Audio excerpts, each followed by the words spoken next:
इमरान खान साहब को उठाकर गायब किया नहीं जा सकता क्योंकि वो साबिक वजीर आज़म है, तो उनको जेल के अंदर ही रखना पड़ेगा। वहाँ उन्हें तंग भी करते हैं। अब इमरान खान साहब की जनाब हिम्मत को दाद देनी पड़ेगी। तो बहुत तगड़े आदमी हैं, बड़ी तकालीफ उन्होंने इस उम्र में बर्दाश्त की है।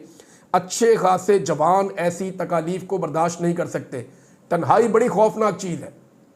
मैंने गुजारे 5 महीने तन्हाई में। इमरान खान साहब को बार बार ये तन्हा कर देते हैं ना, किसी को इस तकलीफ का आइडिया ही नहीं है। जब एक आदमी को आप अकेला बंद कर देते हैं एक सेल के अंदर और आप उसकी बात नहीं सुनते या आप उससे बात नहीं करते तो 24 घंटे भी बहुत होते हैं। और इमरान खान साहब को कई कई दिन बार बार अकेला रखा जाता है, इसके बावजूद वो आदमी इनसे नहीं टूट रहा। अच्छा जी, इमरान खान साहब ने 1-2 स्टेटमेंट और दिए हैं, वो भी मैं आपके सामने रख देता हूँ और ये इंपॉर्टेंट है। देखिए, इसमें एक तो इमरान खान साहब ने कहा कि 9 मई के जिम्मेदार वो हैं जिन्होंने CCTV फुटेजेस चोरी की, जिन्होंने लोगों पर गोलियां चलाई, वही जज, ज्यूरी और जल्लाद बने, सजाएं भी सुना रहे हैं। ये जमहूरियत नहीं, जंगल का कानून है, ये इमरान खान साहब ने कहा। एक और चीज़ पे इमरान खान साहब ने एतराज़ किया।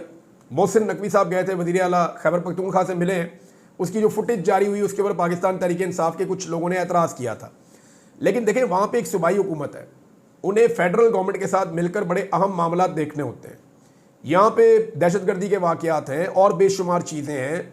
वफाक और सूबे के बीच में एक वर्किंग रिलेशन रहता है और वो रहना चाहिए, उसके बगैर फिर आगे नहीं बढ़ पाएंगे ना आप। अब चाहे जाली हुकूमत बनी हुई है फेडरेशन में, लेकिन उनके बगैर गुजारा नहीं है ना। उन्हीं से पैसे लेने हैं, उन्हीं से मामला तय करने हैं, पॉलिसी वहाँ से आएगी।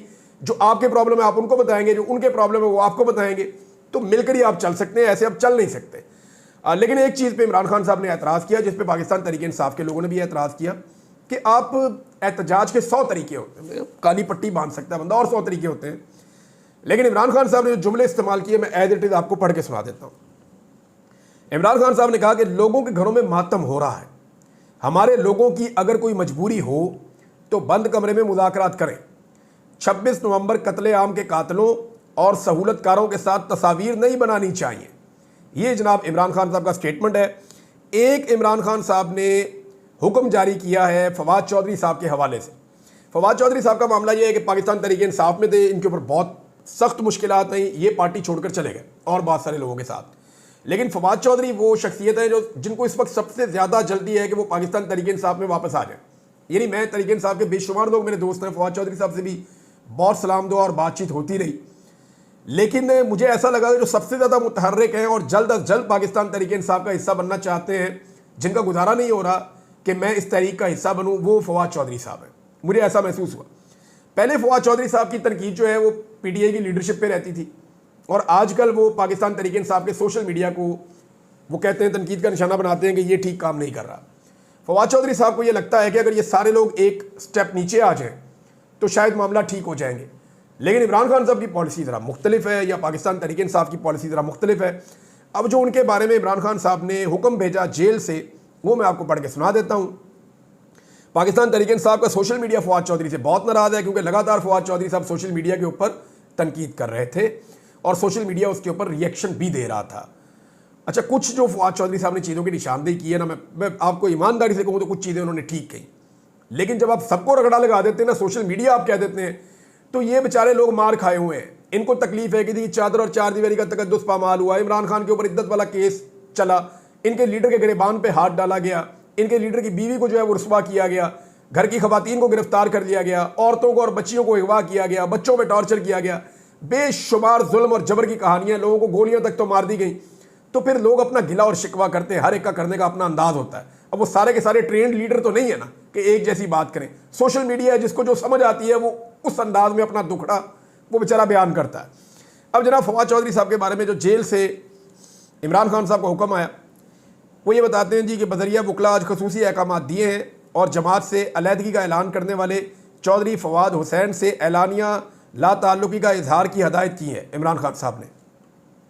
चुनाचा खान साहब की हदायत के मुताबिक पाकिस्तान तहरीक-ए-इंसाफ चौधरी फवाद हुसैन से मुकम्मल तौर पर ला ताल्लुकी का ऐलान करती है और वाज़े करती है कि चौधरी फवाद हुसैन का पाकिस्तान तहरीक-ए-इंसाफ से हरगिज़ कोई ताल्लुक़ नहीं और ना ही वो मीडिया, सोशल मीडिया और टीवी टॉक शोज़ पर पाकिस्तान तहरीक-ए-इंसाफ की नुमाइंदगी करने या पाकिस्तान तहरीक-ए-इंसाफ की ईमा पर बयानियाँ बनाने या अपनी किसी राय को पाकिस्तान तहरीक-ए-इंसाफ के मौक़िफ़ के तौर पर पेश करने के मजाज हैं।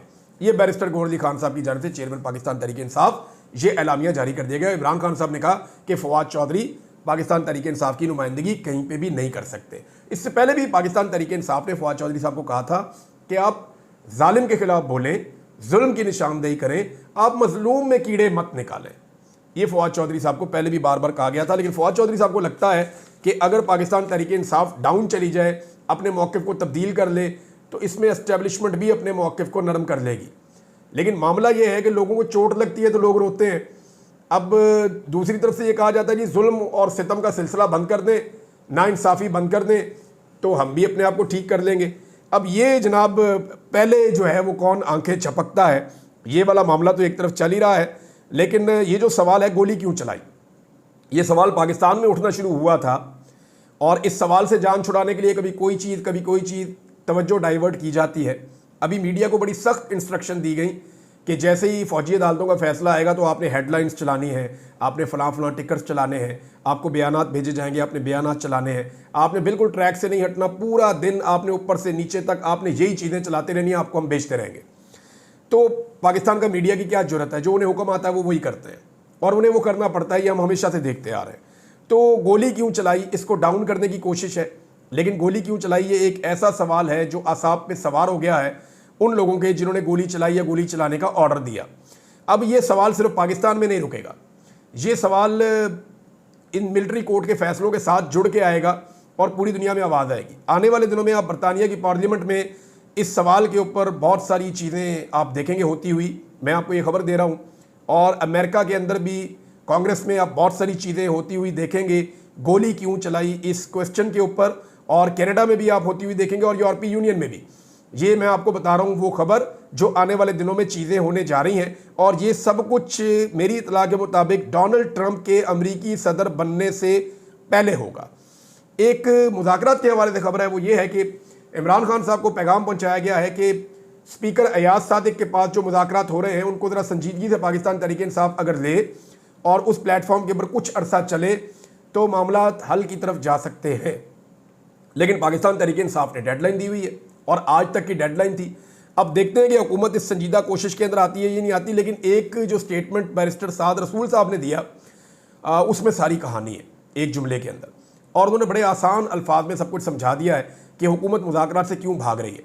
मैंने आपको थोड़े दिन पहले बताया था तो मुझे बहुत लंबी चौड़ी बात करनी पड़ी, लेकिन बैरिस्टर साद रसूल क्योंकि एक ज़बरदस्त किस्म के बैरिस्टर हैं तो उन्होंने दरिया को कूजे में बंद किया। मैं उनका एक जुमला आपको पढ़ के सुना देता हूँ, आपको समझ आ जाएगा कि मुज़ाकरात से हुकूमत क्यों भागती है।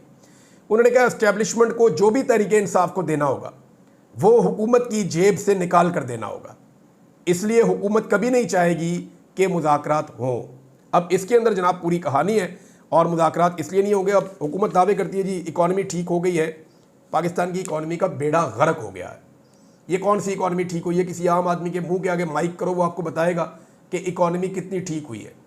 सिर्फ एक वीलॉग आप और इंतज़ार करें, अगर कोई बड़ी खबर ना आई तो इकॉनमी के ऊपर इस हुकूमत का पूरा पोस्टमार्टम करेंगे और आपको एक एक चीज़ बताएंगे कि कैसा टका के ये लोग झूठ बोलते हैं कि इकॉनमी ठीक हो गई है, और ये इसलिए झूठ बोलते हैं कि इन्हें पता है इलेक्शन आने वाला है, और जब इलेक्शन आएगा तो ये कहेंगे हम तो इकॉनमी ठीक कर रहे थे, इमरान खान ने हमारी हुकूमत गिरा दी, आओ हमें दोबारा हुकूमत दे दो। हालांकि ये वादा करके आए थे कि 300 यूनिट तक बिजली मुफ्त देंगे, और आज 300 यूनिट की कीमत जो है वो डबल ट्रिपल इन्होंने की हुई है, 3 गुना इन्होंने कीमत बढ़ा दी है बिजली की। ये हालत कर दी इन्होंने गरीब आदमी की। इकॉनमी के ऊपर पूरी एक रिपोर्ट बनाएंगे, आपके साथ शेयर करेंगे।